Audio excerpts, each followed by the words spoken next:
Guys कहानी का शुरुआत में हम जापान के एक विलेज को देखते हैं। उस विलेज पे एक समुराई मास्टर रहा करता था। एक दिन एक अनजान सा लड़के को उसी विलेज पे कुछ ढूंढते ढूंढते उसे एक समुराई तलवार मिल जाता है। लेकिन तभी के तभी वहाँ पे मास्टर आ जाता है। मास्टर को देखते ही वो लड़का तो तेजी से भागने से वो तो एक चीज से टकरा कर नीचे गिर जाता है। ये देखते ही वो समुराई मास्टर उस लड़के को अपने घर पे ले जाता है। फिर कुछ देर बाद ही उस लड़के का होश आने के बाद ही मास्टर उसे पूछता है तुम इस तलवार को लेके भाग क्यों रहे थे। गाइस इस समुराई मास्टर का नाम है कि मात्सुकी शामा। मास्टर का सवाल से वो लड़का बोलता है इसका जवाब मेरे पास भी नहीं है, क्योंकि कभी कभी मुझे लगता है मुझे एक समुराई बनना है और कभी कभी लगता है ना बनूं तो ही बेहतर है। मास्टर मात्सुकी शामा बोलता है अगर तुम्हें एक समुराई बनना है तो तुम्हें बहुत ही मेहनत करना पड़ेगा। अगर तुम्हारा इसमें हाँ है तो मेरे साथ आओ। इसके बाद ही मास्टर का कहने से वो लड़का बाहर जाते मास्टर उसे एक लकड़ी का तलवार देता है और बोलता है लो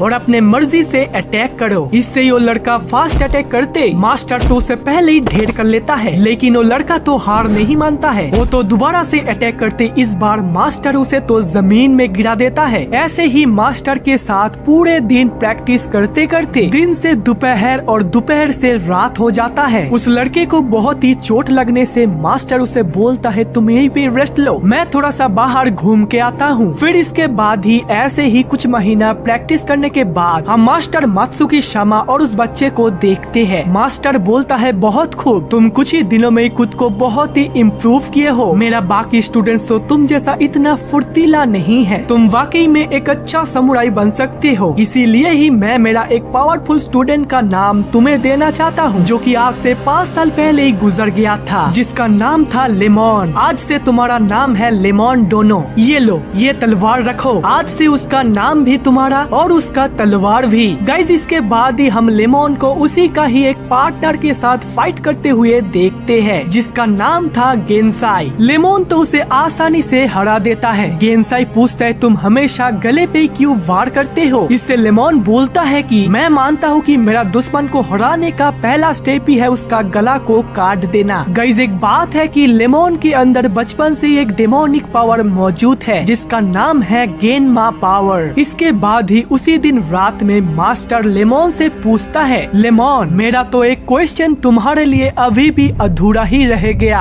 आप पूछो मास्टर, आपको जो पूछना है आप पूछ सकते हो। मैं अभी जो भी हूँ जहाँ पे भी हूँ वो तो बस आपके लिए ही हूँ। It's all thanks to you master Matsuki sama. Master बोलता है तुम जब पहली बार मेरे पास आए थे तुम एक बात मेरे से बोला था, जो कि है तुम्हें समुराई बनना भी है और ना बनो तो वो भी बेहतरी है। तो इसमें तुम्हारा ना बनने का क्या रीजन था और इस बात को लेकर तुम्हें क्या रिग्रेट फील होता है। इस बात को सुनकर लेमन तो पहले थोड़ा सा चुप रहता है और बोलता है मास्टर इसका आंसर तो मेरे पास है, लेकिन मैं अगर इसको आपको बोल दिया तो मेरे को लगता है कि मैं आपको नीचा दिखाऊंगा। आप मेरा आंसर को कभी भी एक्सेप्ट नहीं करोगे। मास्टर बोलता है मैं तुम्हें बोलने का इजाजत देता हूँ, लेकिन रुक जाओ, मैं तुम्हारे आंसर बादलों के अंधेरे से लूंगा। इसके बाद ही बादलों का अंधेरे होने के बाद ही लेमन बोलता है मास्टर मैं इस दुनिया में सारे समुराइज को अपने बस में लेकर मैं इस दुनिया में राज करना चाहता हूँ। मैं मेरे डेमोनिक पावर के मदद से दुनिया में हर तरीके का समुराई को मेरा सैनिक बनाऊंगा और इस पूरे दुनिया में एक टाइम पे राज करूंगा। मास्टर बोलता है क्या, लेकिन ऐसा तो हरगिज नहीं होगा। इसके लिए तुम्हें पहले the great samurai Miyamoto Musashi को हराना पड़ेगा, तब जाके तुम्हें इस दुनिया पे जीत मिलेगा। लेमन तो थोड़ा सा मुस्कुराता है और उसी रात ही अपने मास्टर को धोखा देकर उस पूरे विलेज पे तो आग लगा देता है और इसी के साथ ही इस जगह का पूरा सीन ही शिफ्ट हो जाता है। गाइस अभी तक तो आप लोग इस कहानी का फ्लैशबैक को देख रहे थे। इसके बाद ही तो शुरू होगा असली कहानी, क्योंकि हमारा हीरो का तो अभी भी एंट्री नहीं हुआ है। इसके बाद ही हम प्रेजेंट का सीन में वापस चले जाते हैं, जहाँ पर हम लेमन को देखते हैं। अभी तो लेमन बहुत ही बड़ा हो चुका है और साथ ही साथ वो उस गाँव के सारे विलेजर्स को अपने कब्जे में लेकर उन लोगों से अपने सोने की खुदाई करवाता है। उस टाइम तो मास्टर मात्सुकी शामा और उसके बाकी 4 स्टूडेंट्स तो जैसे तैसे करके वहाँ से भाग आए थे और भाग के आए थे ग्रेट समुराई मियामोटो मुसाशी के पास मदद मांगने के लिए। इधर लेमन भी मुसाशी को हराने के लिए उसके सबसे बड़ा दुश्मन कोजिरो के साथ हाथ मिला लिया था। इसके बाद ही पूरा का पूरा सीन चेंज होके हमें मियामोटो मियामोटो मुसाशी को दिखाया जाता है। मुसाशी अपने पावर को इंक्रीज करने के लिए एक गॉन्टलेट को हासिल करने के लिए एक टेम्पल पे आया था। गाइस गॉन्टलेट मतलब कि हैंड ग्लव्स, जो कि हिंदी में होता है कि हाथों का दस्ताना। गाइस इस टेम्पल का गॉन्टलेट पे ओनी का सुपर पावर है, जो कि हमारा मुसाशी के साथ मिलकर ओनी मूसा बन जाता है। इस टेम्पल पे वो जितना आदमी मारेगा उसे इंटू 3 गुना दिन तक ये गॉन्टलेट उसको रखने के लिए मिलेगा। फिर तभी के तभी फाइट शुरू हो जाने से मुसाशी तो अपने तलवार के बिना ही सभी को एक एक करके ढेर करते जा रहा था। मुसाशी का उम्र अभी 61 इयर्स है। काफी उम्र होने के बाद भी मुसाशी अपने सामने सभी सिपाही के ऊपर हावी हो रहा था। लास्ट में जो मेन तगड़ा सिपाही था उसको तो मुसाशी बिना कुछ हथियार से ढेर कर लेता है। ये है इस टेम्पल का लीडर और उसके बगल में ही था उसका असिस्टेंट जिसका नाम था काइजन। इधर मुसाशी गिनता है 3, 7, 9, 11। मुसाशी लीडर से पूछता है 11 आदमी मारने से क्या मुझे 33 डेज तक ये गॉन्टलेट रखने के लिए मिलेगा? फिर लीडर काइजन को बोलता है काइजन यहीं पे रुको, मैं उस गॉन्टलेट को लेके आता हूँ। इसके बाद ही अंदर जाके गॉन्टलेट पे कुछ मंत्र बोलने के बाद ही लीडर तो उस चीज को बाहर ले आने से पहले मुसाशी उस गॉन्टलेट को अपने हाथों पे ले लेता है। लीडर बोलता है मियामोटो मुसाशी याद रखना इस चीज को तुम्हें 33 दिन के बाद ही लौटाना पड़ेगा, लेकिन मैं चाहता हूँ कि इस चीज का हिफाजत करने के लिए काइजन तुम्हारे साथ तुम्हारा मिशन पे जाए। मुसाशी बोलती है कोई बात नहीं है, आपका इस चीज के लिए मैं शुक्रगुजार रहूंगा। इसके बाद ही लीडर और बाकी सिपाही को प्रणाम करके मुसाशी के पास से वो गॉन्टलेट लेकर उसको आगे बढ़ने के लिए बोलता है। फिर लीडर बोलता है मियामोटो मुसाशी एक बात, आप इस गॉन्टलेट को लेकर क्या करोगे? मुसाशी बोलता है कुछ खास नहीं, बस कुछ शैतानों का भूत उतारना है। गाइस इसके बाद ही मियामोटो मुसाशी का सफर शुरू हो जाता है। थोड़ा सा आगे बढ़ते ही मुसाशी लेमन का मास्टर और उसके बाकी साथियों के साथ मिल जाता है। मात्सुकी सामा बोलता है ये मॉन्क कौन है? मॉन्क बोलता है मेरा नाम है काइजन, माफ कीजिएगा इस चीज का रखवाला करने के लिए मैं भी आप लोगों का सफर का हिस्सा हूँ। ओके तो गाइस आप लोग पहले बाकी साथियों के साथ मिल लो। ये है गेंसाई, जो कि आप लोग पहले से ही जानते थे कि ये लेमन का फाइटिंग पार्टनर है। गेंसाई को क्या जाने बहुत ही दुखी लग रहा था, क्योंकि जो भी हो लेमन तो उसका बड़ा भाई जैसा ही था।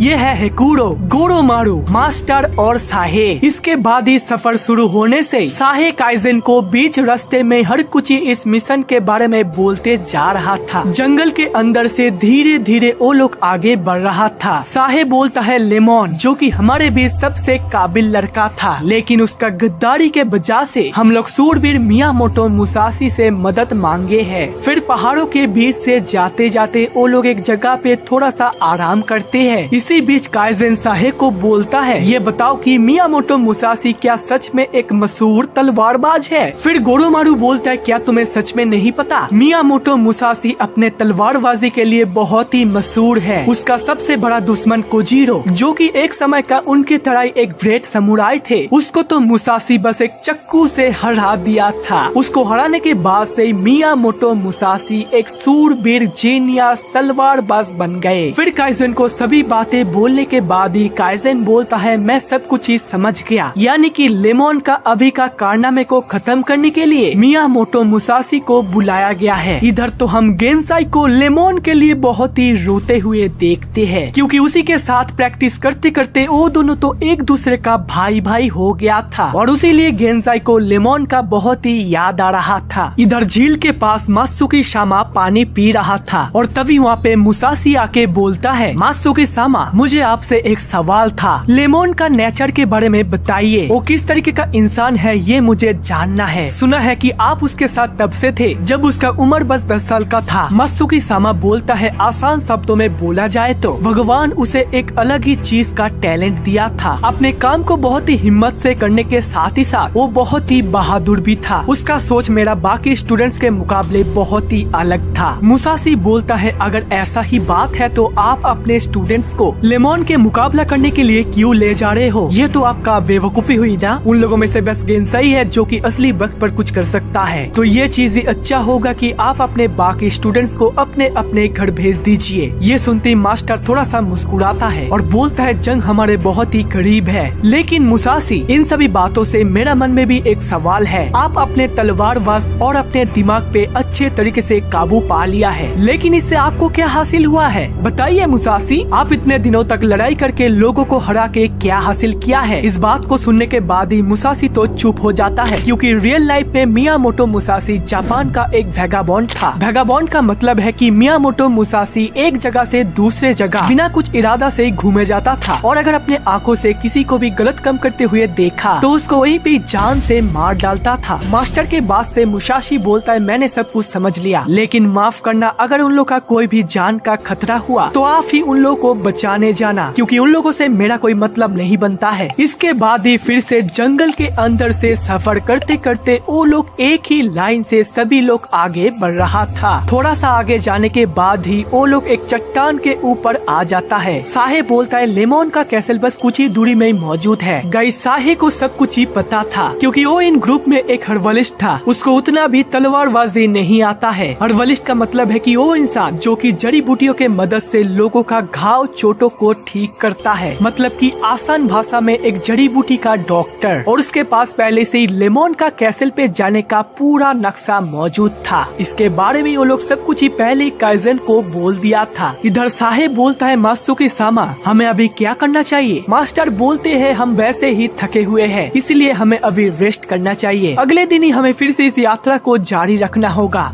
फिर इसके बाद ही हमें रात का सीन को दिखाया जाता है। रात में मास्टर सामने आ रहा जंग के बारे में सभी लोगों को निर्देश दे रहा था, कैसे हमें आगे जाकर लेमन का मुकाबला करना होगा। ये सभी को एक एक स्टेप करके समझाने लगता है। मास्टर साहे को बोलता है, साहे नक्शा निकालो, लेकिन तभी मुसाशी बोलता है, रुक जाओ साहे, मुझे तुम लोगों को एक बात बताना है। आज सुबह से ही मैं सभी लोगों का हाल चाल नोटिस कर रहा था, लेकिन इससे ही मुझे पता चला कि हम लोगों के बीच 3 आदमी शैतान बन गया है। वो लोग बोलते हैं शैतान बन गया है, लेकिन कौन? मुसाशी बोलता है, वो तो तुम्हें अभी ही पता चलेगा। मात्सुकी सामा, आप अपने हाथों का स्लीव्स को ऊपर कीजिए। तभी गोरोमारू बोलता है, अरे तुम हमारे मास्टर मात्सुकी सामा के ऊपर शक कर रहे हो? तुम्हारा इतना हिम्मत? तभी मात्सुकी सामा अपने हाथों का स्लीव्स को ऊपर करते उसका हाथों पे तो लेमन का डेमोनिक पावर का साइन दिख गया, मतलब कि अभी लेमन का डेमोनिक पावर मात्सुकी सामा के अंदर आ गया है। मास्टर का शरीर के अंदर से लेमन बोलता है, तैयार हो जाओ मुसाशी, अभी तुम्हारा खेल खत्म होने वाला है। मास्टर का ये हालत देख के बाकी लोग तो घबरा रहे थे, क्योंकि वो लोग पहले कभी भी उन लोग का मास्टर को ऐसा हालत पे नहीं देखा है। इसके बाद ही वो दोनों तो अपने अपने फाइटिंग पोजीशन पे आ जाते हैं, क्योंकि अभी हम उन लोग के बीच एक तगड़ा फाइटिंग देखने वाले हैं। मास्टर बोलता है, मैं खुद ही एक मामूली सा तलवारबाज हूँ, और तुम लोग देखो, आज मुझे मौका मिला है कि दुनिया का मशहूर समुराई मियामोटो मुसाशी के साथ लड़ने की। मुसाशी पहले ही बोल देता है कि मैं मास्टर के ऊपर तरस नहीं खाऊंगा। फिर तभी के तभी मास्टर अटैक करते। मुसाशी तो अपने तलवार से उनका दोनों हाथ ही काट के उड़ा देता है और उन्हें एक ही बार में ही खत्म कर देता है। लेकिन गाइस, खेल तो अभी भी खत्म नहीं हुआ है, अभी भी एक और बंदा बाकी है, क्योंकि गाइस लेमन का असली डेमोनिक पावर तो गेंसाई के अंदर था, और लेमन तो उसका जुबान और बॉडी को अपने बश पे ले लिया था। गाइस, गेंसाई की तरह अभी का मॉन्स्टर अब कहाँ पे देखा था ये याद है? दोस्तों रुक जाओ, मैं याद दिला देता हूँ, जो कि था हमारा क्रिस 3 मूवी पर। गेंसाई का ये हालत देख के मुसाशी बोलता है, तुम जो भी हो, लेकिन मेरा सामना करने आए हो तो तुम तो मारे जाओगे। गेंसाई के अंदर से लेमन बोलता है, अच्छा तो ऐसा बात है। तभी गेंसाई मुसाशी के ऊपर अपने जुबान से अटैक करती उसे तो दूर गिरा देता है, और अपने पावर से मुसाशी को तो बार बार ही उठा के पटक दे रहा था। इस तरीके का माहौल देख के बाकी लोग तो डर रहे थे, क्योंकि मुसाशी के बाद अगला नंबर उन लोग का ही है। गेंसाई को तो अभी बहुत ही खतरनाक लग रहा था, लेकिन उसी बीच काइजन बोलता है, साथियों उस मॉन्स्टर का ध्यान भटकाओ, मुसाशी को अभी गॉन्टलेट का जरूरत है। साहे तो मौका देखते काइजन को गॉन्टलेट को फेंकने बोलते,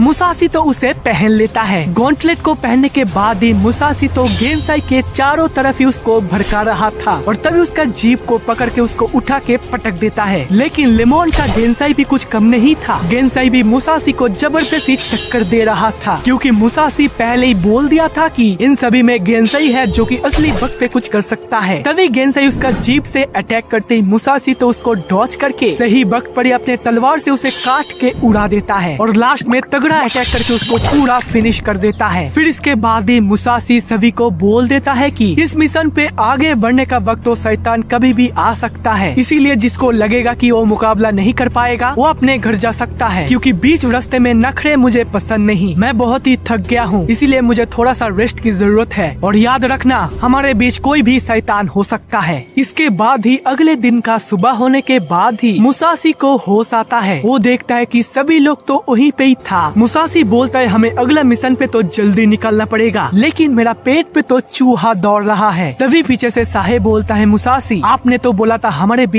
एक और शैतान है। मुसाशी बोलता है हमारे बीच और कोई शैतान नहीं है, वो तो बस मैंने ऐसे ही बोल दिया था क्योंकि मेरा नींद पूरा हो सके। ये सुनती बाकी लोग तो हैरान हो जाते हैं। वाकई में मुसाशी का दिमाग को तारीफ करना पड़ेगा। मुसाशी बोलता है चलो हमें तो अभी असली मिशन पे ही निकलना पड़ेगा। इसके बाद ही वो लोग फिर से लेमन का कैसल पे जाने का इरादा से निकल पड़ता है। रास्ते में वो लोग एक बड़ा सा ब्रिज को क्रॉस करते ही उन लोगों को आगे एक गाँव दिखता है। इस जगह पे ये लोग पहले रहा करता था। गाइस आप लोग पहले से ही जानते थे कि लेमन का सोने की खदान है, लेकिन इन लोगों को तो ये बात पता नहीं था। वो लोग तो आके गांव का सारे घर को देखता है और बोलता है कि इस जगह पे तो और कोई नहीं रहता है। हेकुरो का नाक बहुत ही तेज था, उसको तो एक बार जोर से सूंघने से पता चल जाता है कि इस जगह पे कुछ ही दिन से ना कोई चूल्हा जला है ना कोई खाने की खुशबू है। मतलब कि इस जगह का लोग काफी दिन पहले इस जगह को छोड़ के यहाँ से चला गया है। तभी पीछे से मुसाशी आके बोलता है यहाँ पे कोई भी लोग नहीं रहता है तो क्या हुआ, हम लोग इस जगह को अच्छी तरीके से छानबीन करेंगे, चलो साथियों मेरे साथ आओ। इसके बाद ये लोग गांव का घरों का सामने आता है। साहेब बोलता है मुझे पहले से ही लगा था कि इस जगह पे कोई भी इंसान नहीं रहेगा। फिर मुसाशी बोलता है सारे घरों को छानबीन करो, मैं और काइजन इधर जाता हूँ, तुम तीनों उधर जाओ, लेकिन एक पल के लिए भी अकेला नहीं होना, शायद हमारे लिए वो लोग छुपे हो सकता है। इधर काइजन और मुसाशी को एक घर में स्टील का एक बर्तन मिलता है। मुसाशी बोलते स्टील का बर्तन, ये यहाँ पे क्या कर रहा है? शायद से इस गाँव का आसपास पे कोई स्टील या कॉपर का खदान है, नहीं तो ये सुनसान सा गाँव पे ये स्टील क्या कर रहा है? इधर हेकुरो तो अपने नाक पे मौत की गंध को पा रहा था। इधर वो तीनों एक घर में घुसने के बाद ही आपस में बातें कर रहे थे। गोरोमारू बोलता है इस जगह पे किसी का भी ना होना क्या सही हो रहा है? साहेब बोलता है ये तो एंड तक देखने के बाद ही पता चलेगा। हेकुरो बोलता है मुझे लगता है कि खतरा हमारा आसपास ही है। गोरोमारू बोलता है मुझे तो कल की रात का सारे सीन्स को याद करते हुए बहुत ही डर लग रहा है। मात्सुकी सामा के साथ ऐसा हरकत लेमन कैसे कर सकता है? और उसका भाई जैसा गेंसाई, उसके साथ भी वो ऐसा हरकत किया। असल में लेमन क्या चाहता है ये तो हमें भी नहीं पता। फिर हेकुरो सूंघते सूंघते बाहर आते उन तीनों को तो कुछ बक्सा मिलता है। उस बक्से को दिखने के बाद ही उसके अंदर से गन पाउडर निकलता है जो कि था बारूद। मुसाशी बोलता है ये चीज यहाँ पे चट्टानों को तोड़ने का काम आता है। इस चीज से मैं श्योर हो गया कि इस गाँव का आसपास जरूर कोई खदान होगा। गोरोमारू बोलता है फिर तो हमें उसे ढूंढना पड़ेगा। साहेब बोलता है इस जगह का पहाड़ बहुत ही बड़ा है, इसीलिए मेरा नक्शे पे इस चीज का कोई भी रास्ता नहीं है। मुसाशी बोलता है मुझे लगा कि हमारा मेहमान नवाजी होगा, लेकिन इस जगह पे तो सब कुछ ही उल्टा है। तभी के तभी वो लोग सामने एक गाँव वासी यानी कि एक छोटी सी लड़की को देखता है। वो लोग तो सभी उस लड़की को पकड़ने जाने के पहले ही वो लड़की तो कहाँ पर भैनिस हो जाता है। साहे चिल्लाता है हमसे मत डरो, हम लोग अच्छे इंसान हैं। इधर उधर ढूंढने के बाद ही गोरोमारू को तो एक बुरी चीज दिख गया। उसका तेज बदबू से गोरोमारू तो उल्टी कर देता है और इधर आके काइजन को उस जगह पे जाने के लिए बोलता है। काइजन उस घर में जाने के बाद ही दोनों लाश को देखता है जो कि इतना दिनों तक सड़ने की वजह से बदबू आ रहा था। फिर काइजन तो अपने साधुओं का मंत्र को बोलने से वो छोटा सा लड़की पीछे से एक छोटी सी जगह से उठता है और उसके पास जाकर ही हाथ जोड़कर बैठ जाता है। इसके बाद ही बाहर वो लोग थोड़ा सा उसको खाना खिलाता है। काइजन बोलते इसका नाम है रियो और वो दोनों उसका दादा दादी थी। गोरोमारू बोलता है हे तुम यहाँ पे अकेली क्या कर रही थी और इस गाँव का बाकी सब कहाँ पर है? वो लड़की तो कोई भी जवाब नहीं देने से पीछे से मुसाशी बोलता है हे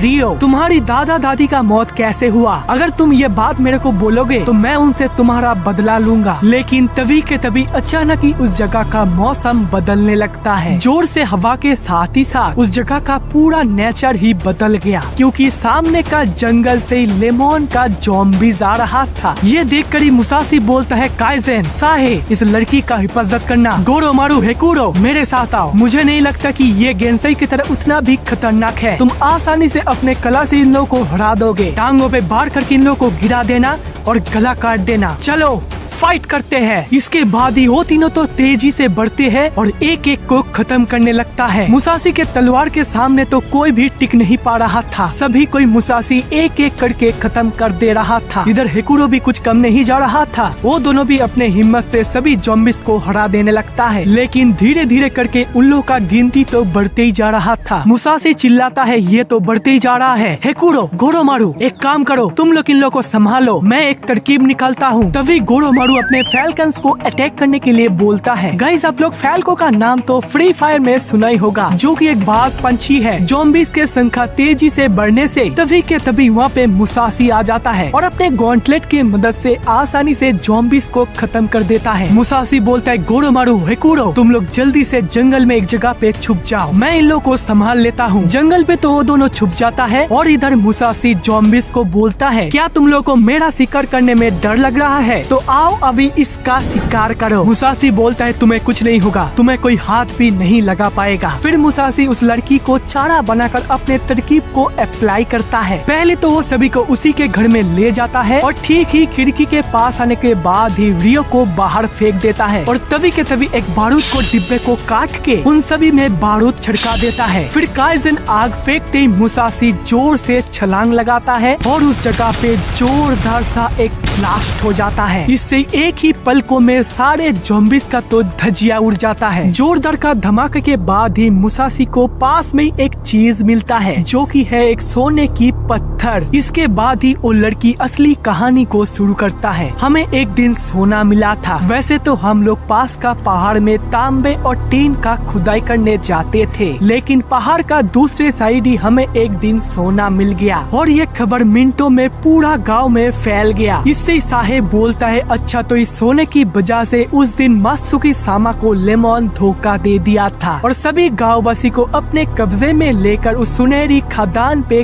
काम करवाता है। रियो बोलते उस शैतान यानी कि लेमन के अंदर कुछ अलग ही डेमोनिक पावर था, जिसका मदद से वो आसानी से सभी गांववासी को अपने बस पे ले लिया। वो लोग तो मेरा मॉम डैड को भी उस जगह पे मजदूर बना के रख दिया है और बस मेरा हिफाजत करने के लिए मेरा दादा दादी अपने जान दे दिया। मुसाशी उस लड़की से पूछता है, लेमन का किला कहाँ पर मिलेगा? रियो बोलती है, पहाड़ों के रास्ते से सीधा जाने से तुम्हें वो किला मिल जाएगा, वहाँ पे नया रास्ता बना हुआ है। मुसाशी बोलता है, समझ गया। साथियों, चलो हमें उस किला पे जाना है। लेमन को खत्म करके हमें उस किला को सरकार को सौंप देना चाहिए। इससे गोरोमारू बोलता है, फिर से उसी ब्रिज को पार करना होगा। इसके बाद ही वो लोग फिर से ब्रिज में आने के बाद ही देखता है कि ब्रिज तो टूटा हुआ था। मुसाशी बोलते है, अभी ये कैसा चक्कर है? मुझे लगता है वो लोग तो पूरा हमें गाँव पे ही भड़का दिया था, लेकिन कोई बात नहीं, हम कोई ना कोई तरकीब तो जरूर निकाल लेंगे। ये चीज देख के रियो बोलती है, मेरे पास एक रास्ता है, आओ तुम सभी मेरे पीछे पीछे आओ। गाइस, असल में ये ब्रिज टूटा हुआ था क्योंकि पिछले दिन ही कोजीरो का तीनों भाई आके इस ब्रिज को तोड़ दिया था। गाइस, इस तीनों में छोटा भाई तेजी से भाग सकता था, बीच का भाई रफ्तार से भाला फेंक सकता था और बड़ा भाई तो बहुत ही ताकतवर था। वो लोग आपस में बोल रहे थे कि ब्रिज तो हमने तोड़ दिया, लेकिन अभी उन लोग को पकड़ने के लिए असली प्लान बताओ। तीनों में से बड़ा भाई बोलता है, मेरे पास एक जबरदस्त प्लान है, कल ही हम उन लोगों पे अटैक करेंगे।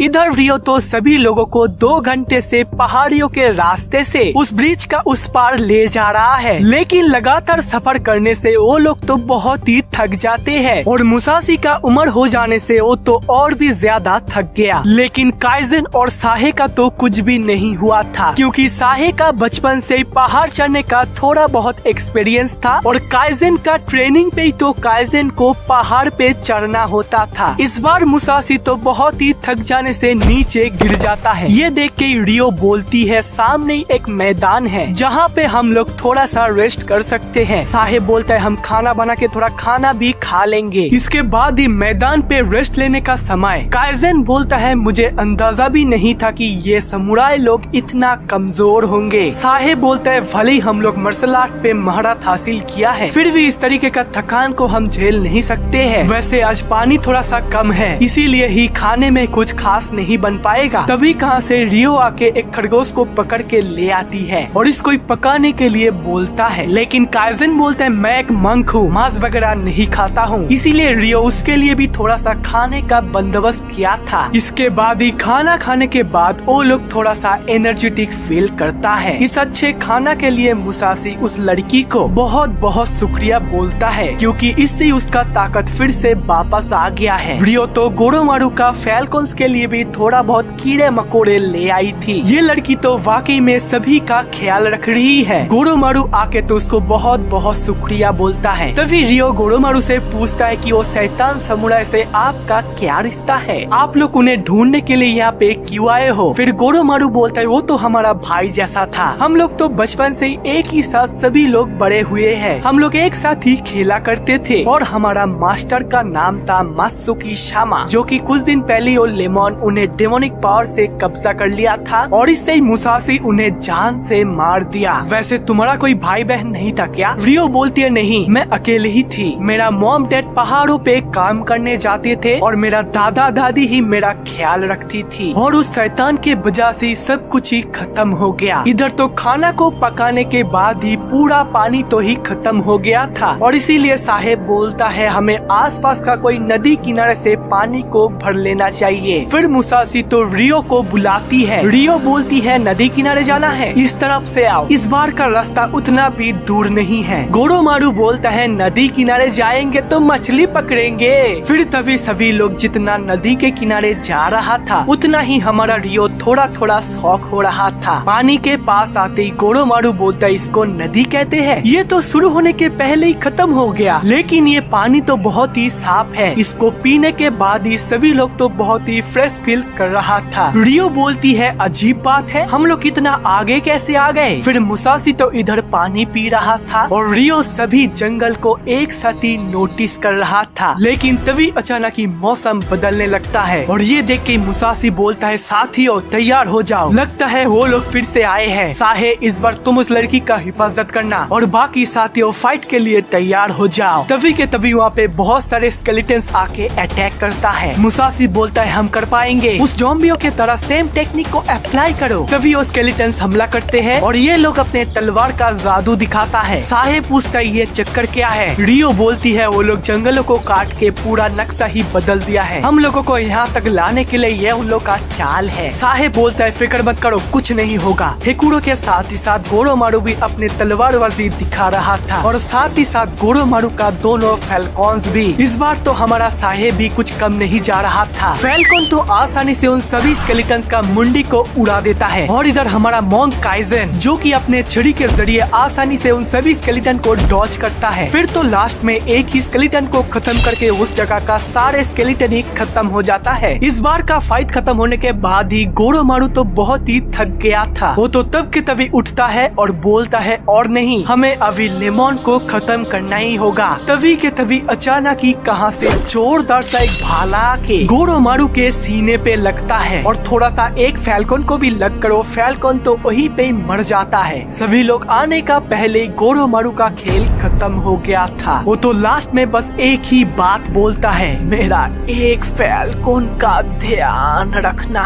फिर तभी पीछे से आवाज आता है, आपका निशाना चूक गया, आप तो गले पे निशाना लगाए थे, सीने पे कैसे लग गया? जो भी हो उसका मौत तो हो गया। तभी कोजीरो का ओ भाई जो बहुत ही तेज था वो तो सीधा आके रियो को पकड़ता है और ऊपर लेके चला जाता है और तभी के तभी मुसाशी भी उसका पीछा करता है। जंगल पे आने के बाद ही मुसाशी बोलता है, कौन हो तुम? मर्द के बच्चे हो तो बाहर निकलो, मैं तुम्हारा मौत हूँ। वो लोग बोलते हैं इतना भी जल्दी क्या है मुसाशी, अभी तो हमारा बीच बातों का सिलसिला शुरू हुआ है, अगर तुम चाहो तो हमारा तलवार भी आपस में बातें कर सकता है। साफ साफ सुन लो, लड़की चाहिए तो कल सुबह पहाड़ी वाली मंदिर पे आ जाना, हम लोगों का तलवार उस जगह पे आपस में बातें करेगा। इसके बाद ही वो लोग गोरोमारू को एक गुफा के अंदर ले जाता है। वो लोग तो बस एक ही चीज को लेकर बातें कर रहा था, जो कि है वो तीनों कौन है, क्योंकि उन तीनों का गला ही अलग अलग था। हेकुरो बोलता है तुम लोग क्या वो फुर्तीला बंदर को देखा? वो तो बहुत ही तेज था। उसमें से एक भाला चलाने में बहुत ही एक्सपर्ट है और तीसरे का तो गला ही बहुत ही डरावना था। सोचो वो खुद ही कितना डरावना होगा। मुसाशी बोलते हैं मैंने वो गला पहले भी सुना है, बस मुझे याद नहीं आ रहा है। तुम लोग गोरोमारू और उसके फैल्कन के लिए कवर तैयार करो, मैं थोड़ा सा जाता हूँ बाहर प्रैक्टिस करने के लिए, क्योंकि उन लोगों का गला गेंसाई के तरह था। इसका मतलब वो कोई ज़ॉम्बी या स्केलेटन नहीं हो सकता है। कल का फाइट पे मजा आएगा। बाहर तो बहुत तेज बारिश हो रहा था, लेकिन फिर भी बाहर मुसाशी प्रैक्टिस करने के लिए जाता है। मुसाशी का तलवार वसी इतना ही परफेक्ट था कि वो तो बारिश का एक एक बूंद को भी काट दे रहा था और ये देखते ही सभी लोग तो हैरान हो जाते हैं। फिर सीन चेंज होके हमें रात का सीन में पहाड़ियों का मंदिर को देखते हैं, जहाँ पर वो तीनों रियो को बांध के रखा था। रियो बोलती है तुम लोग का इरादा क्या है? वो तीनों बोलता है हम बस वही चीज कर रहे हैं जो हमसे कहा गया है। अभी तो क्या होगा ये तो तुम्हें कल को ही देखने मिलेगा। गाइस इसके बाद ही अगले दिन ही सुबह सुबह वो सभी लोग गुहा को छोड़ के उस टेम्पल के लिए निकल पड़ते हैं। वो लोग तो गोरोमारू और उसके बाज का कब्र भी चढ़ा दिया था। जंगल के अंदर से काफी सीढ़ियों चढ़ने के बाद ही वो लोग तो असली मंदिर पे आ जाता है, एकदम पूरा सुनसान। लेकिन दूर ही वो तीनों कोजीरो का भाई बैठा हुआ था।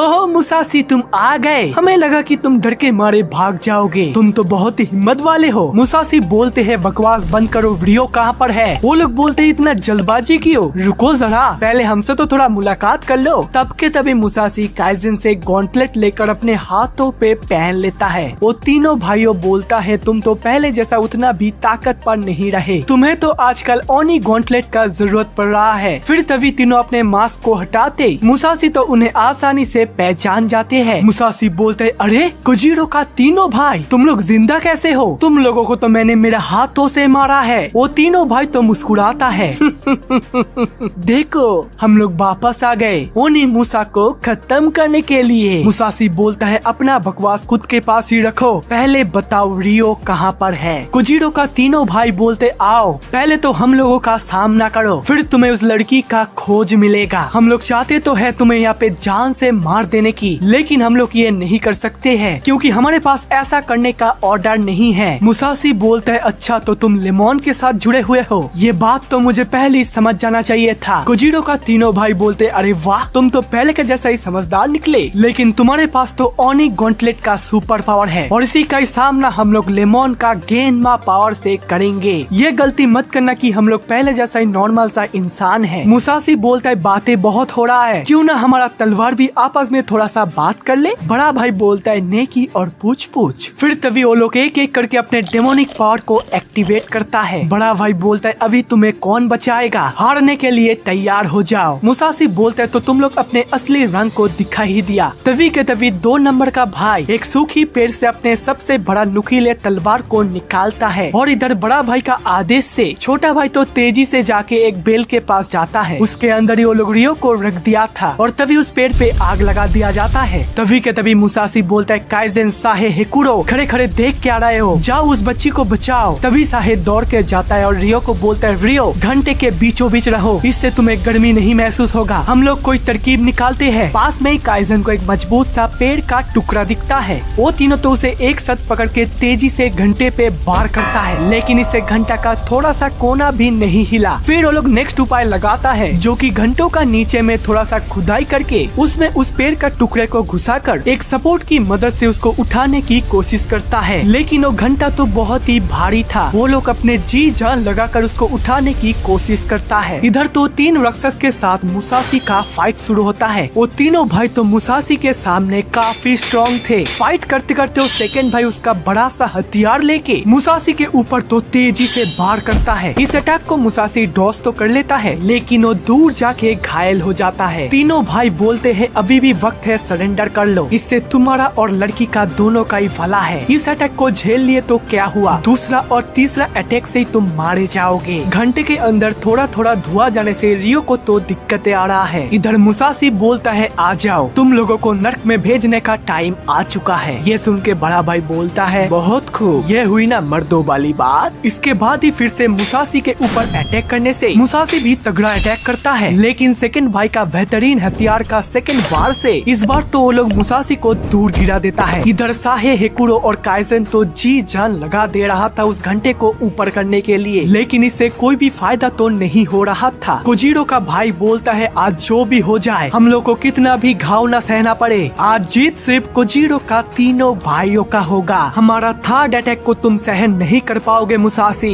इधर घंटे में तो बहुत ही ताकत लगाने से भी कुछ भी नहीं हो रहा था। फिर काइजन बोलता है ऐसे करके नहीं होगा, मुझे ही कुछ करना होगा। इसके बाद ही काइजन तो अपने खाली हाथ से उस आग से भरा घंटे को हाथ लगाता है और इन दोनों को प्रेशर देने के साथ ही साथ वो खुद ही उसको धक्का देने लगता है। उसका हाथ तो जल रहा था लेकिन वो रियो को बचाने के लिए अपने जी जान लगाकर उसको धक्का देता है। वो तो बस अपने मुंह पे अपने साधुओं का मंत्र को जोर जोर से बोलने लगता है। इधर मुसाशी का हालत तो खराब होके वो नीचे गिर जाता है लेकिन वो ओनी का गॉन्टलेट उसे बोलता है वो सारे गेंद मास को खत्म कर दो, अपने दो धारी तलवार से वो तीनों का ही गला काट दो। कोजीरो का छोटा भाई बोलता है मुसाशी तुम्हारा हाल तो बेहाल हो गया। बड़ा भाई बोलता है हंसी मजाक बंद करो, इसका दोनों हाथ पैर काट के बाकी सबको भी जान से मार डालो। इधर काइजन तो अपने पूरे ताकत को लगा देता है लेकिन घंटे का जलते हुए आग के वजह से काइजन का हाथों के साथ ही साथ उसका मुंह भी जल गया था। लेकिन लास्ट में सभी लोग एक ही साथ जोर से प्रेशर लगाने से काइजन तो उस घंटे को उल्टा देता है। रियो का तो हालत खराब हो गया था लेकिन साथ ही साथ काइजन भी बेहोश होके गिर जाता है। ये देखते ही कोजीरो का सेकंड भाई तो बाकी सभी साथियों को जान से मार देने जाता है। लेकिन इधर मुसाशी तो नहीं था क्योंकि मुसाशी तो अपने पैरों पे खड़ा हो चुका है। उसके अंदर जो ओनी जाग गया था ये हमें उसका आंखों को देख के ही पता चल जाता है। कोजीरो का तीनों भाई बोलता है अभी तो गेम में और भी ज्यादा मजा आएगा क्योंकि सामने ओनी मूशा और उसके साथ ही गेनमा का सुपर पावर। तब के तभी बड़ा भाई बोलता है छोटे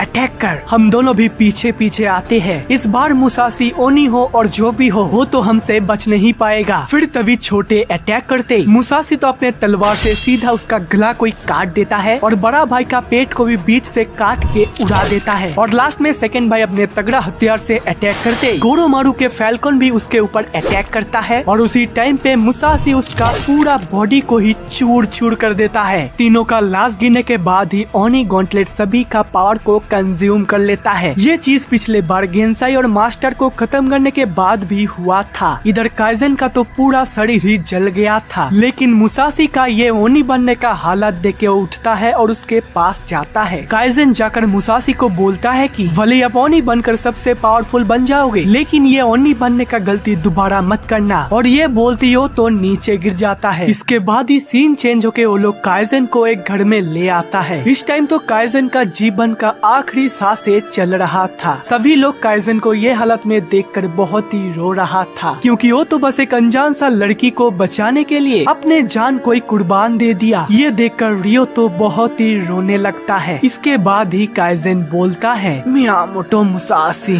आपसे ये गॉन्टलेट आपका जिम्मेदारी में होगा, इसका ख्याल रखिएगा और 33 डेज बाद ही हमारा लीडर को इसको लौटा देना। एक अंधेरी टेम्पल से निकलकर आज तक का सफर मुझे हर समय याद आएगा। रियो ये लो, ये रख लो, ये तुम्हारा बाद में काम आ सकता है। सभी लोग ही अपना अपना ख्याल रखना, अलविदा। ये बोलते ना बोलते ही हमारा काइजन मॉन्क का तो सफर खत्म हो गया। इसके बाद ही बाकी सब लेमोन का टेम्पल पे जाने के लिए पहाड़ियों के रास्ते से फिर से दोबारा निकल पड़ता है। फिर तो वो लोग आगे बढ़ते बढ़ते सामने पेड़ पे तीनों लड़कियों को देखता है। उनका अटैकिंग पोजीशन को देखते ही मुसाशी बोल देता है कि अगर तुम लोगों का जान प्यारा है तो हम लोगों का रास्ता क्लियर कर दो। वो तीनों लड़की बोलता है हम हमारे भाइयों का बदला लेने आए हैं, मतलब कि ये लोग कोजीरो का बहना है। तभी वो तीन लड़की अपने अपने अटैक्स करता है। बड़ी बहन तो अपने चेन के मदद से रियो का हाथ का गॉन्टलेट को छीन लेता है और पहाड़ का ढाल में फेंक देती है। ये देखते ही मुसाशी अपने तलवार से एक जोरदार सा स्पाइक अटैक करते ही वो तीनों लड़की तो बस एक छोटा मोटा अटैक करके वहाँ से भाग जाती है। इसके बाद ही वो चारों जंगल का एक घर में थोड़ा सा रेस्ट लेने के लिए जाता है। रियो का तो तबीयत खराब होके उसे तो तेज बुखार आ गया है और उसका हालत अभी काफी बिगड़ चुका है। इधर मुसाशी तो एक कमरे में थोड़ा सा आग का ताप ले रहा था। तब के तभी वहाँ पे हेकुरो और साहे भी आ जाता है। साहे बोलता है रियो का तेज बुखार होने से मुझे अभी जंगल से कुछ जड़ी बूटी ले आना पड़ेगा, लेकिन मियामोटो मुसाशी, आप अपने कानों और आंखों को खुला रखना। भले ही वो तीनों बहना चला गया है, लेकिन वो लोग तो फिर से कभी भी कहां से भी आ सकता है। हेकुरो बोलता है तब तो तुम्हारा बाहर जाना खतरा होगा। साहे बोलता है सूरज ढलने के बाद ये खतरा और भी बढ़ जाएगा, इसलिए मैं जितना जल्दी हो सके मेरा काम को निपटा के वापस आ जाऊंगा। इसके बाद ही साहे जंगल में रियो के लिए जड़ी बूटी ढूंढने के लिए निकल पड़ता है। फिर तभी के तभी सीन शिफ्ट होके हमें लेमन को दिखाया जाता है। लेमन बोलता है मुझे पहले से ही पता था तुम्हारा ये तीनों भाई उसका कुछ भी नहीं बिगाड़ पाएगा, बस फालतू में मुसाशी का एनर्जी बर्बाद हो गया। लेकिन इस बार तो मुसाशी मेरा सोने की खदान पे आएगा। कोजीरो बोलता है अगर वो भाग गया तो? लेमन बोलता है भाग जाएगा कैसे? उसका भागने का कोई उपाय नहीं है, उसको मेरे पास आना ही होगा। तब तक अल्फ्रेड हमारा गेस्ट को जूस पिलाओ। तभी लेमन का असिस्टेंट अल्फ्रेड कोजीरो को जूस पिलाता है, जो कि कोजीरो को एकदम ही पसंद नहीं आया। अल्फ्रेड बोलता है साहब लगता है जनाब को यह जूस पसंद नहीं आया है। लेमन बोलता है मेरा सोने की खदान और गेनमा का पावर, इस दोनों चीज को मिक्स करके मैं दुनिया को जैसा चाहूँ नचा सकता हूँ। मुझे ये चीज सोच कर ही कितनी खुशी हो रहा है। वाकई में ये पूरा दुनिया मेरा मुट्ठी पे।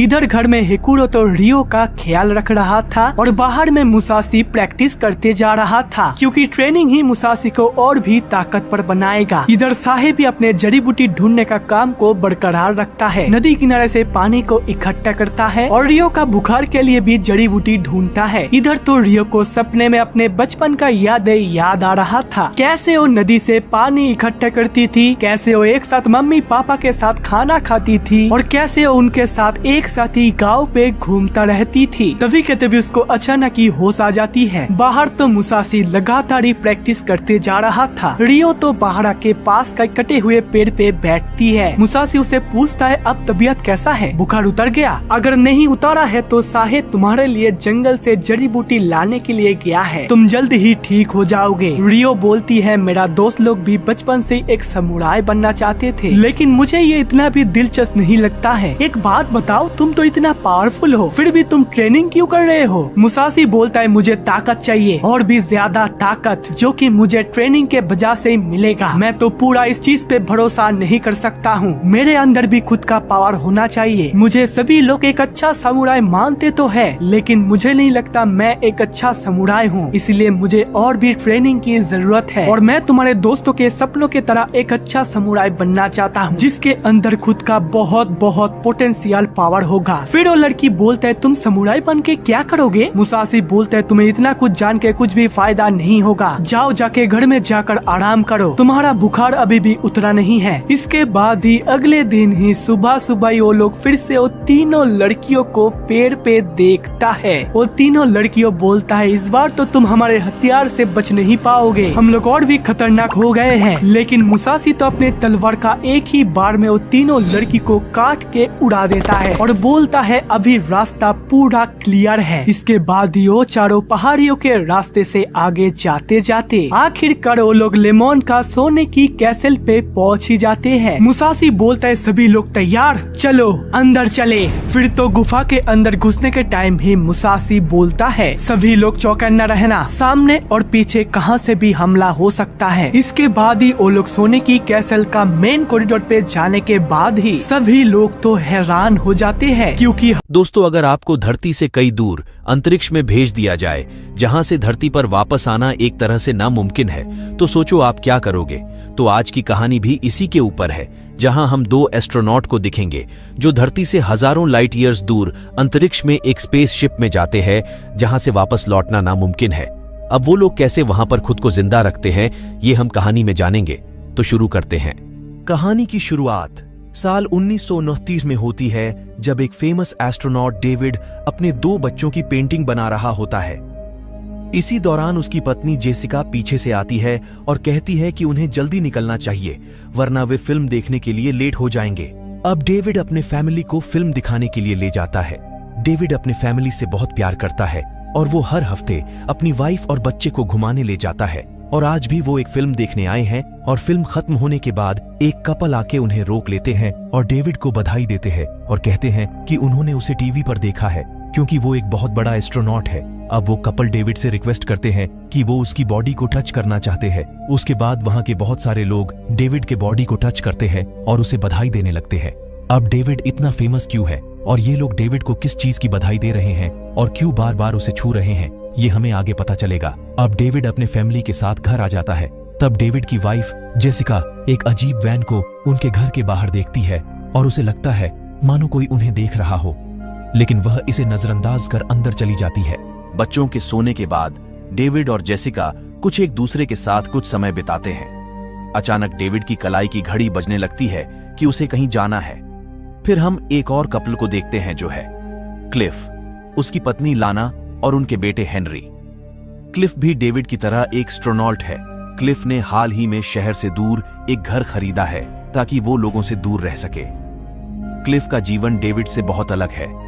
क्लिफ और लाना ज्यादा बाहर नहीं जाते और उनका जीवन काफी निराश भरा है क्योंकि क्लिफ अपनी फैमिली के साथ ज्यादा टाइम नहीं बिताता। इसलिए क्लिफ की वाइफ लाना क्लिफ से थोड़ी निराश रहती है। एक शाम क्लिफ को भी डेविड की तरह घड़ी का संकेत मिलता है जो डेविड को मिला था। दोनों डेविड और क्लिफ अपने अपने घरों में एक गुप्त कमरे में जाते हैं जहां एक बहुत ही हाई टेक्नोलॉजी की मशीन होती है और वे उस मशीन का उपयोग करके एक दूसरे से एक अंतरिक्ष यान पर कम्युनिकेट करते हैं। अब हमें पता चलता है कि डेविड और क्लिफ को 6 साल के लंबे अंतरिक्ष मिशन पर भेजा गया है जो कि पृथ्वी से कई लाख गुना दूर है और पृथ्वी पर जो डेविड और क्लिफ है को वास्तव में एक हाई कमांड रोबोट हैं जिनके शरीर उनके डीएनए से बने सिंथेटिक शरीर है। जब अंतरिक्ष यात्री अंतरिक्ष यान पर सफर होते हैं तो वे एक मशीन का उपयोग करके अपनी चेतना को पृथ्वी पर अपने सिंथेटिक शरीर में भेजते हैं ताकि वे अपने परिवार के साथ समय बिता सकें, जबकि उनकी चेतना पृथ्वी पर होती है और उनके वास्तविक शरीर अंतरिक्ष यान पर सोते हैं। वे जहाज पर तब लौटते हैं जब उन्हें कोई अलर्ट संकेत मिलता है, जैसे कि आज मिला है उनके अंतरिक्ष यान में आज एक छोटी सी समस्या हुई है। क्लिफ तेजी से आवश्यक उपकरण इकट्ठा करता है और एक स्पेस सूट पहनता है और रेडियो के माध्यम से डेविड से बात करते हुए बाहर जाकर समस्या का समाधान करता है।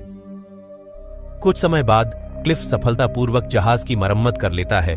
उसके बाद क्लिफ यान के अंदर आता है और वे दोनों थोड़ी देर बातचीत करते हैं इससे पहले कि वे अपनी चेतना को वापस पृथ्वी पर अपने सिंथेटिक शरीर में चले जाएं। जब क्लिफ पृथ्वी पर लौटता है तो वह पाता है कि लाना किताब पढ़ रही है और पड़ोसियों को जानने के लिए उसने एक सेलिब्रेट पार्टी का प्रोग्राम करने का प्लान किया है। लेकिन क्लिफ ऐसा नहीं चाहता क्योंकि वो ज्यादा लोगों के नजर में नहीं आना चाहता और न ही वो लोगों के सामने अपने काम को जाहिर करना चाहता है। इस बीच जब डेविड पृथ्वी पर लौटता है तो वह किसी के रोने की आवाज सुनता है। वह सावधानी से नीचे जाता है और पाता है कि कुछ अजनबी लोग उसके घर में घुस गए हैं और उसके परिवार को बंधक बना लिया है। उनके लीडर का मानना है कि पृथ्वी जल्द ही समाप्त होने वाली है और वो लोग डेविड को शैतान द्वारा भेजा गया एक श्राप समझते हैं जो इंसानों के खत्म करने के लिए आया है। उनका मानना है कि डेविड और उसकी टीम अपनी चेतना को एक रोबोट के शरीर में डालकर प्रकृति के नियमों को तोड़ रही है और हो ना हो उनकी इसी गलती की वजह से एक दिन कयामत आएंगी और सब कुछ खत्म हो जाएगा। दरअसल ये सभी लोग एक ऐसे ग्रुप के मेंबर हैं जो कि मानते हैं कि इंसान प्रकृति के नियमों को तोड़ रहा है जिसकी वजह से पृथ्वी पारिस्थितिक तंत्र खत्म हो रहे। इसलिए ये लोग उन लोगों को मारते हैं जो अंतरिक्ष में रिसर्च करने के लिए जाते हैं और अब उनका अगला शिकार है डेविड और इसलिए वो डेविड को मारने के लिए यहाँ आए हैं। डेविड उनसे अपने फैमिली को छोड़ने की विनती करता है लेकिन वो लोग उसकी बात नहीं मानते और उस पर हमला करते हैं और उसे पकड़ लेते हैं और उसका एक हाथ काट देते हैं।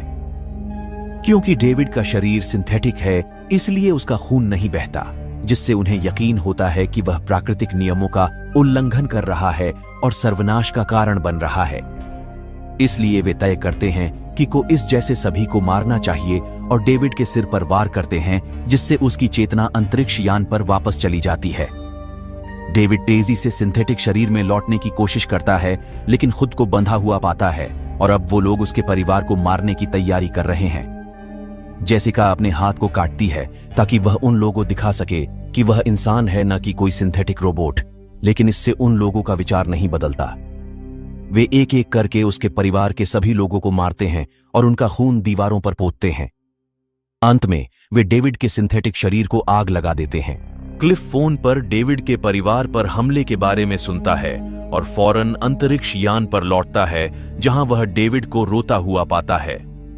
क्लिफ कुछ समय के लिए डेविड को अकेला छोड़ देता है और पृथ्वी पर लौटता है ताकि लाना को घटना के बारे में बता सके। हालांकि लाना पहले ही टीवी पर खबर देख चुकी है और सुझाव देती है कि उन्हें पुलिस सुरक्षा मिलनी चाहिए, लेकिन क्लिफ मना कर देता है और कहता है कि वो लोग जहां हैं वहां कोई नहीं पहुंच सकता, क्योंकि किसी को भी उनकी आइडेंटिटी नहीं पता, क्योंकि क्लिफ ने कभी किसी के सामने अपने काम का शौक नहीं किया, जिस वजह से आम लोग क्लिफ को नहीं जानते।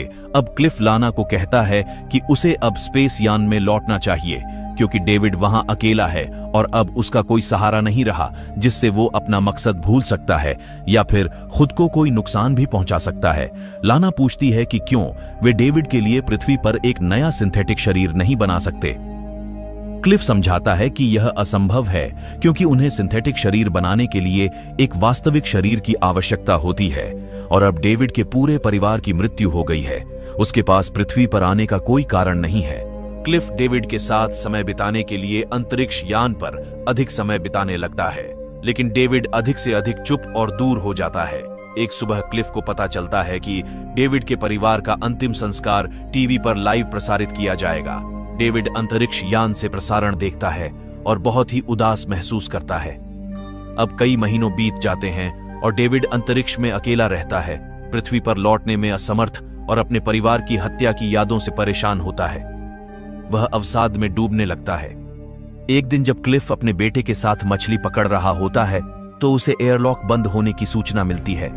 वह तेजी से अंतरिक्ष यान पर लौटता है और पाता है कि डेविड ने खुद को एयरलॉक कमरे में बंद कर लिया है और आत्महत्या करने की कोशिश कर रहा है। क्लिफ तेजी से दरवाजा खोलता है और अंदर जाकर डेविड से ऐसा न करने की विनती करता है, जिससे डेविड उसकी बात मान लेता है, लेकिन फिर भी वो बहुत डिप्रेशन में रहता।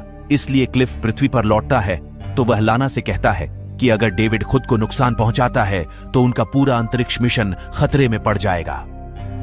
क्लिफ समझाता है कि वह अकेले मिशन को पूरा नहीं कर सकता, जिसका मतलब है कि उसकी अपनी जान भी जोखिम में होगी।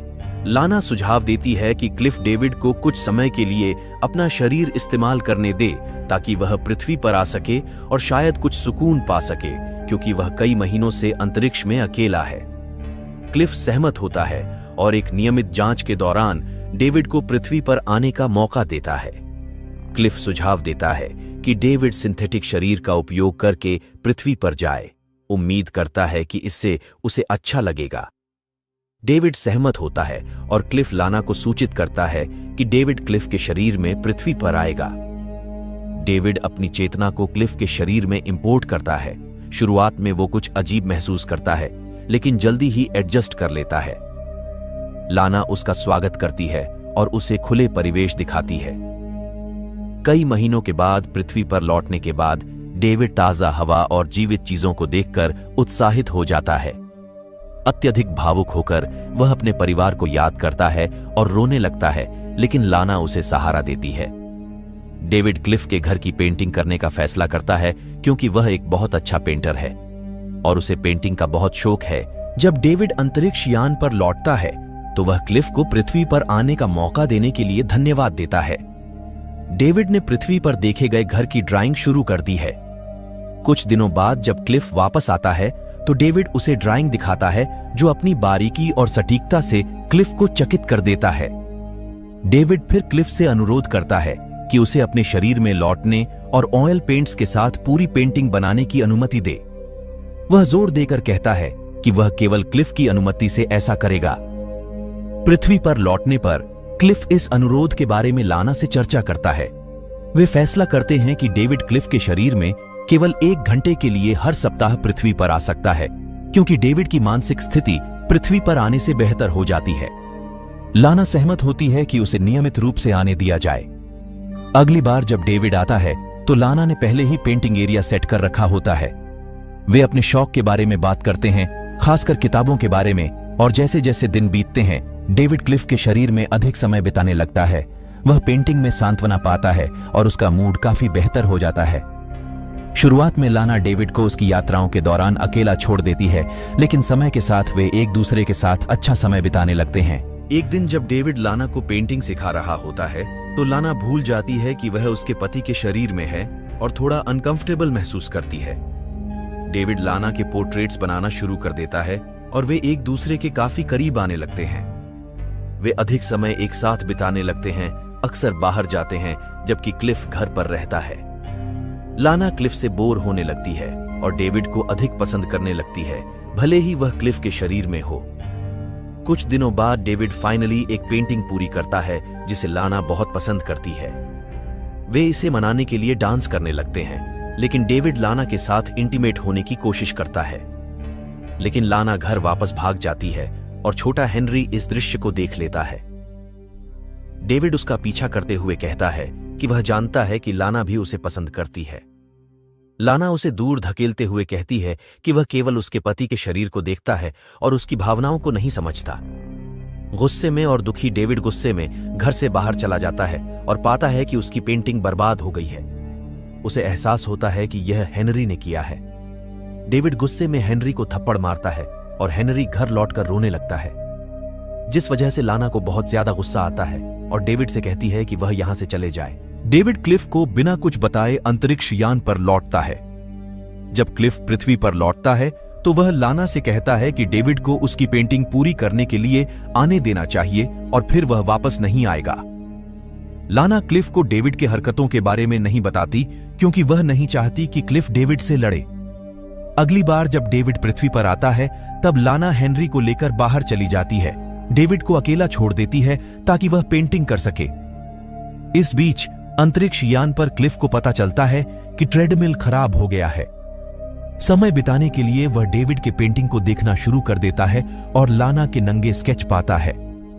गुस्से में क्लिफ डेविड को वापस लाने के लिए एक अलर्ट भेजता है और उससे गुस्से में पूछता है कि उसने वे चित्र क्यों बनाए।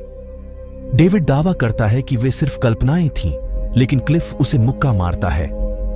गुस्से में डेविड जवाब देता है कि वो अपने अकेलेपन को दूर करना चाहता था क्योंकि क्लिफ के पास वो सब कुछ है जो डेविड से छीन गया। उसके बाद क्लिफ पृथ्वी पर लौटता है और डेविड के सभी चित्रों को नष्ट कर देता है। फिर वह लाना से पूछता है कि क्या उसने डेविड के साथ रात बिताई है। तब लाना उसे यकीन दिलाती है कि उसने ऐसा कुछ नहीं किया। राहत महसूस करते हुए क्लिफ लाना से वादा करता है कि वह उसे और हेनरी को बहुत प्यार करेगा और हर हफ्ते बाहर ले जाएगा ताकि फिर भविष्य में ऐसी स्थिति से बचा जा सके।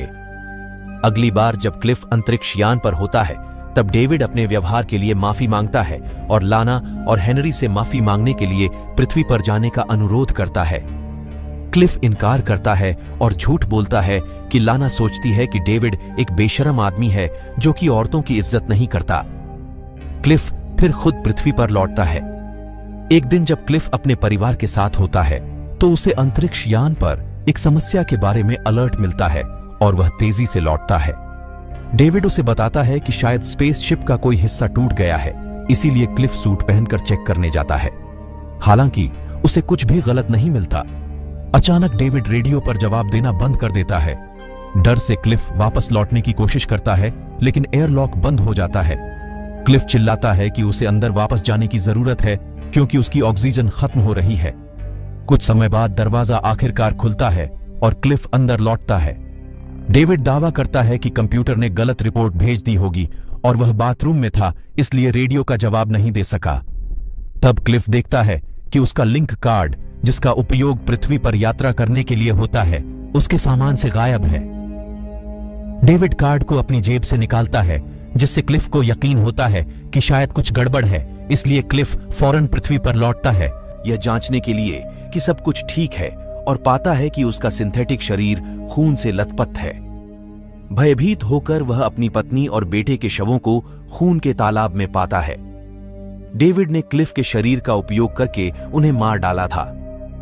अब क्लिफ पूरी तरह टूट जाता है और अंतरिक्ष यान पर लौटता है, जहां डेविड उसका इंतजार कर रहा होता है। क्लिफ गुस्से में उससे आंचता है कि उसने ऐसा क्यों किया। तब डेविड बताता है कि उसने ऐसा इसलिए किया क्योंकि वो क्लिफ को भी खुद की तरह बनना चाहता था, ताकि वो भी इस अकेलेपन को महसूस कर सके। और इस अंधेरे अंत के साथ कहानी समाप्त होती है। धन्यवाद। कृपया हमारे चैनल को सब्सक्राइब करें और ऐसी ही और कहानियों के लिए जुड़े रहें।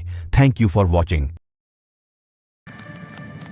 तो गाइज ये वीडियो आपको कैसा लगा ये तो आपको कमेंट पे भर भर के लिखना है, और टारगेट करता हूँ बस 4000 लाइक का। भर भर के सब्सक्राइब भी कर देना और मेरा सजेशन से ये एनिमे जरूर देखना। मिलता हूँ नेक्स्ट वीडियो पे, तब तक के लिए गुड बाय।